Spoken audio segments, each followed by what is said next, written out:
Welcome viewer, I am Murugan S. This video tutorial describes how to set up email in Windows 10 Mail app. Click Start button.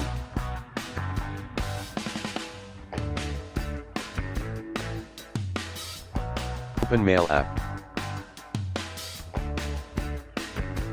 Add an account. Account may be Outlook, Exchange, Google, Yahoo, etc. My account Outlook.com.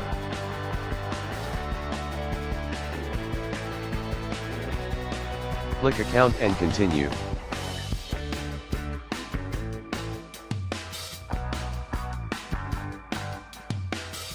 Account was set up successfully.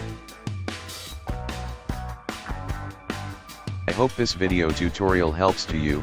Please like, share and don't forget to subscribe my channel. Thank you very much. See you next video.